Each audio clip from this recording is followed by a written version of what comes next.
नमस्कार मंडळी, healthy food कट्ट्यावर सगळ्यांचं खूप स्वागत। आज आपण एक छान अशी पारंपरिक रेसिपी बघणार आहोत। खूप हेल्दी आहे आणि खूप टेस्टी पण लागते। आपण महाराष्ट्रात आपल्याला फारशी माहिती नाहीये, पण केरळमध्ये वगैरे मुद्दाम प्रसादासाठी ही रेसिपी करतात। तर आपण बघणार आहे मुगाच्या डाळीची खीर। आता ही मुगाची डाळ घेतलेली मी अर्धी वाटी, तर त्याला आपल्या आवडीनुसार थोडंसं कमी जास्त करू शकतो आपण। ओलं खोबरं ही साधारण 2 वाट्या ओलं खोबरं घेतलेलं आहे मी, आणि ह्याचं आपण दूध काढून घेणार आहे। ड्रायफ्रुट्स तुम्ही तुमच्या आवडीनुसार कमी जास्त करू शकता, वेगवेगळे घेऊ शकता, किंवा विदाऊट ड्रायफ्रुट्स पण ही खीर खूप छान लागते। कारण मुळातच मुगाच्या डाळीला आणि ओल्या खोबऱ्याचं जे दूध असतं त्याला एक खूप छान चव असते। आणि ही खीर मी गूळ घालून करणार आहे। तर अर्धी वाटी मुगाच्या डाळीला मी अर्धी वाटी इथं गूळ घेतलेला आहे। माझ्याकडे थोडासा पाक आहे आधीचा, तर त्याच्यामुळे अर्धी वाटी गूळ हा पुरेसा आहे। तुम्हाला हवा असेल तर तुम्ही चव बघून पण त्याच्यामध्ये तुम्ही आणखीन गूळ ऍड करू शकता किंवा साखर ऍड करू शकता। तर सगळ्यात आधी ही जी मुगाची डाळ आहे ती मी कापडावर घालून स्वच्छ पुसून घेणार आहे आधी। इतकी सुंदर रेसिपी आहे आणि ही खूप छान लागते चवीला। जर याच्या आधी कधी केली नसेल तर नक्की करून बघा। तर ही डाळ आधी स्वच्छ पुसून आणि मी कुकरमध्ये छान तुपावर परतून घेणार आहे। तूप जसं लागेल तसं आपण वापरणार आहे याच्यासाठी। आधी 1 टेबलस्पून तूप घालून मी ड्रायफ्रुट्स आधी थोडेसे परतून घेते। थोडंसं नारळाचं दूध काढायचं, थोडंसं किचकट काम आहे याच्यामध्ये, पण चव खूप छान लागते। आणि तुम्हाला नारळाचं दूध काढायचं नसेल तर तुम्ही हे जे आपलं साधं दूध असतं त्याच्यामध्ये पण ही खीर करू शकता। फक्त गूळ फुटण्याची शक्यता असते, तर काळजी घ्या। एकतर गूळ पाण्यामध्ये पूर्ण खीर शिजवून घ्या, गूळ विरघळून घ्या आणि वरून थोडंसं साईसकट दूध घालून एकच उकळी काढली की मग ते दूध फुटत नाही, जरी गूळ घातलेला असला तरी। पण मी आज मात्र नारळाचं दूध घालणार आहे, त्याच्यामुळे काही प्रॉब्लेम नाही। आता हे जरा ड्रायफ्रुट्स परतून मी बाजूला काढते। ड्रायफ्रुट्स परतली की त्याची चव खरंच खूप छान लागते, पण ते थोडंसं जरा जास्त परतलं गेलं तर हे जे बेदाणे वगैरे आहेत तर ते कडवट लागतात। आज माझ्याकडे काजू नाहीये, जर काजू असेल तर नक्की घाला, खूप छान लागतात या खिरीमध्ये। ड्रायफ्रुट्स आपले परतून झालेले आहेत।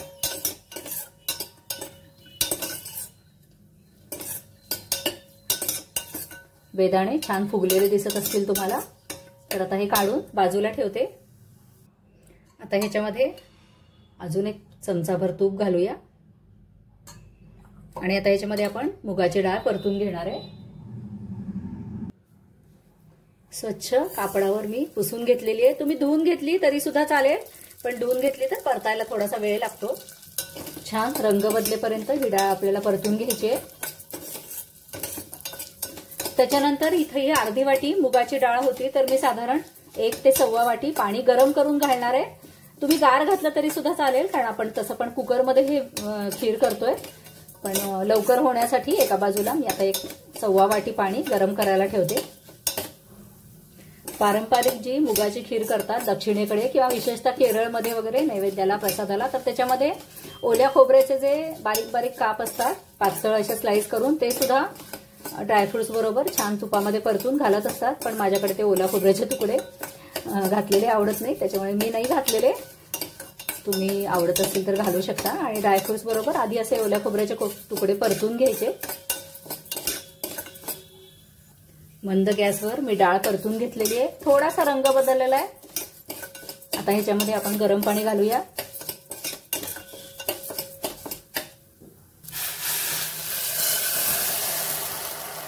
गरम पाणी घातल्यामुळे डाळ पटकन शिजते।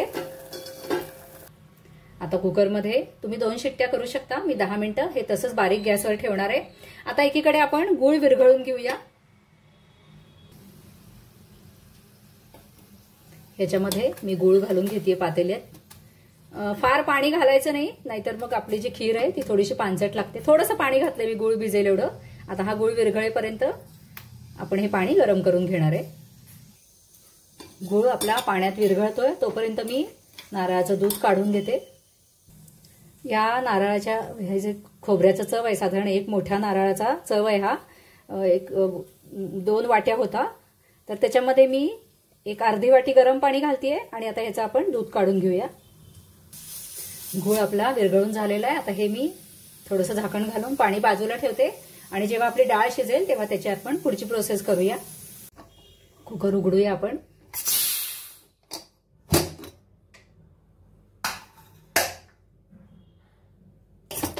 मुगाची डाळ छान शिजलेली आहे.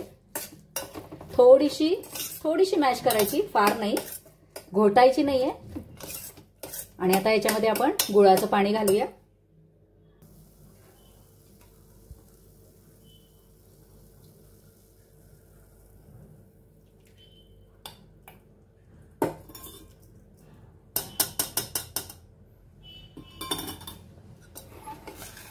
मिक्स करून घेऊया.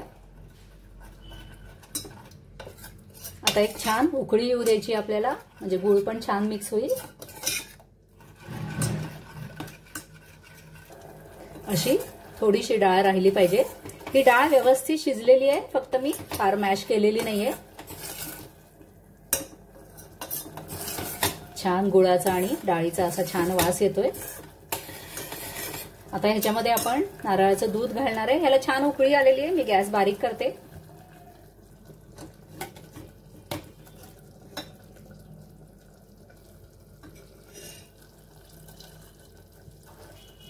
तुम्ही वाटलं तर कापडात पण काढू शकता हे नारळाचं दूध. आणि मी दाटच करणार आहे खीर, त्याच्यामुळे मी हे नारळाचं दूध एकदाच काढणार आहे आणि परत जेव्हा काढीन ते मी दुसऱ्या भाजीला वगैरे वापरणार आहे. तुम्हाला हवं असेल अजून खीर जर पातळ हवी असेल तर ह्याच्यामध्ये अजून एकदा पाणी घालून तुम्ही दूध काढू शकता.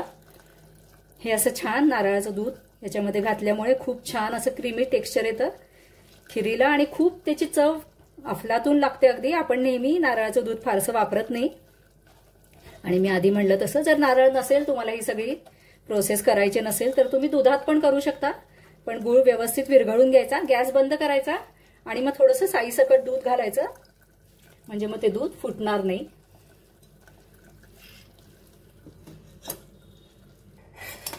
नारळाचं दूध घातल्यानंतर खीर फार शिजवायची नाही. मस्त खीर तयार झालेली अगदी. आता ह्याच्यामध्ये ड्रायफ्रुट्स घालणार आहे मी. थोडंसं तूप घालूया आपण वरून आणि वेलदोड्याची आणि जायफळाची पूड घालते. त्याच्या आधी आपण गॅस बंद करूया, कारण नारळाचं दूध घातल्यामुळे एखाद्या वेळेला खीर फुटायची शक्यता असते.